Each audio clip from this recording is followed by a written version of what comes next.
Tell me when you're ready, Adrian. Okay, in 5, 4, 3. Just look at him, not at the camera, please. Okay, and go. Okay, Dr. Jadwar, can you first tell me who you are and your role and your affiliation, please? Yes.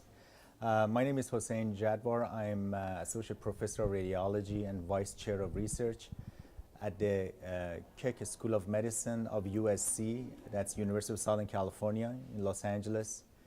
My field of specialty is positron emission tomography. Okay. Now at the conference here then, can you first start by summarizing your presentation, the key points from your presentation and what the main issues are? Right. What I'm going to talk about is a brief overview of what we call molecular imaging using positron emission tomography or PET scanning in prostate cancer. There has been a lot of interest, especially recently, in what we call personalized or precision medicine of diagnosing the cancer earlier, targeted, being able to stage the disease at the time of initial diagnosis better, more accurately, then trying to find out if a treatment that is given to the patient is working or not in an objective way. And then, of course, we want to be able to prognosticate, in other words, understand how the patient is going to do in time and do it in a non-invasive way. There is a lot of activity right now going on in prostate cancer. It's a very, very important cancer. It's a prevalent public health problem in the developed countries. And because of advances that is going on right now in understanding the complex biology of prostate cancer, there are new avenues and new opportunities that are presenting themselves for imaging in non-invasive interrogation of prostate cancer. And my interest has been in positron emission tomography, which is a functional imaging in the world of radiology. Okay, now how common is this kind of imaging, first of all, before you tell me what it can do? Positron emission tomography is relatively new compared to the other imaging modalities. It is recently been paired with a CT scanning, which is older. CT scanning, as you know, is a very common imaging modality, looks at anatomy. However, if you combine the functional metabolic information that you get from PET with CT, you get this hybrid imaging modality called PET-CT. And in most developed countries, PET-CT is now available. It's growing in numbers very fast all over the world. The reason for that is that it has shown that it can really change management of patients. There's a new information that's presented to the physicians in taking care of the patients much better than before. This new information didn't exist before. Okay, now give me an example of what kind of new information you can get from PET or PET-CT scanning that you couldn't get before. Right. So for example, if you wanted to characterize a lymph node which may harbor or not a tumor within it, when we use the CT scanning, what we used was a size criteria. It says if it's, for example, greater than 1 centimeter, we call it's suspicious of harboring tumor. If it's less than 1 centimeter, we will call it normal. But it turned out when PET came out with a tracer called fluorodeoxyglucose, which is a radioactive glucose analog, we were able to actually see that a lymph node smaller than 1 centimeter can actually have tumor in it, which we didn't know before. Or you can have a larger lymph node than 1 centimeter, which is completely negative on that FDG, fluorodeoxyglucose positron emission tomography scan, which means it's benign. It's not, there is no tumor in it. So this is a new information that didn't exist before. Well, that itself sounds like a massive change. It sounds is. like prostate cancer specialists were essentially using the wrong criteria to diagnose the seriousness of the problem. Well, I wouldn't call it wrong. It's just a convention. By convention, you know, some of these guidelines were put together at the time when the imaging modality came along. For example, CT revolutionized the way that we looked at patients. In fact, the people who created or invented CT got the Nobel Prize for it.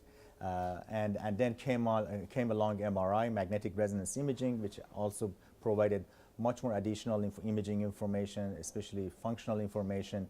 That got the Nobel Prize. Now we get into the PET scanning, and this is, again, as I said, that's a new dimension of imaging information in a non-invasive way that we have access to now. So I guess that's it, isn't it? It's more accurate and it's non-invasive. Yes. Okay. Now, what else then will you be talking about in your lecture? Well, my lecture is going to be specifically on prostate cancer. So what I'm going to do is to introduce what we mean by molecular imaging, in that we try to use what we understand from the biology or molecular biology of cancer, in this case prostate cancer, and how we can capitalize on that and use a radio tracer, a small amount of tracer that we can inject into the body and try to interrogate the body for presence of that particular molecular biology alteration that may be going on in prostate cancer. So what I'm going to do is kind of go over a list of new understanding that we have on prostate cancer, and some of these tracers that have been synthesized and are now available and are being tested either in a preclinical arena, which means testing it in animals, and then some of them are already in the mode of translation, coming from the preclinical arena into the clinic, and then some of them are being tested actually in the pilot clinical settings for hopefully for final approval, so that they can actually be used across hospitals and clinics. And what do you think are the most exciting possibilities then in that field of the different tracers? There is a lot of exciting possibilities. So what we're hoping to get is to have a multi-dimensional view of what is going on with, in this particular case, with prostate cancer. With the new advent of PET MRI hybrid systems, now we can combine the unique information that we can get with PET scanning with these different tracers, and all the unique information that we also get from MRI, which is the additional functional information plus exquisite anatomic information, put them all together and kind of create a nice model, a very accurate model of what is going on with the patient. That would be very important to try to choose the best pathway of management for that particular patient, and also to be able to predict what's going to happen to the patient, for example, with a particular treatment, and at the end, or maybe even in the middle of the treatment, to use these imaging modalities to find out if that treatment is working or not, and stop the treatments that are not working and seem to be futile, and change course to some other treatment strategy, or continue on with the same treatment if it seems to be working, using this new information that we have. How far away is that? I mean, it's a very exciting picture that you paint. How far away is it in time? Well, some of it is already happening. For example, PET scanning or PET-CT scanning in lymphoma. There is a lot of activity that is going on to see if the what we call interim PET scan can predict the final outcome at a particular treatment strategy. That research is still continuing on. There are a number, as I mentioned, PET is just the imaging technology, and what with that comes different types of tracers that we can use. So there are a lot of studies also going on using different tracers to see if we can make that judgment even earlier on. For example, instead of looking at glucose metabolism, perhaps we can look at DNA synthesis, we can look at amino acid metabolism, we can look at a lot of different biological events that goes on in the organism. Finally, let me ask you to look into your crystal ball. Look maybe, I don't know, 5 or 7 years hence. How will the treatment of prostate cancer and the imaging diagnostic part of it, how will that change? Oh, I think it's going to be very exciting. It's going to be, already it's happening. There's a lot of new treatment strategies that are already being devised or under clinical trials. The number of treatments that we have seen in the past just 5 years is more than what we had seen in the last decade. And again, all of this is being fueled by the fact that the molecular biology understanding of this complex disease is improving in time. So with that, we can use that knowledge to come up with new drugs. And also it helps to come up with new ways of imaging those events.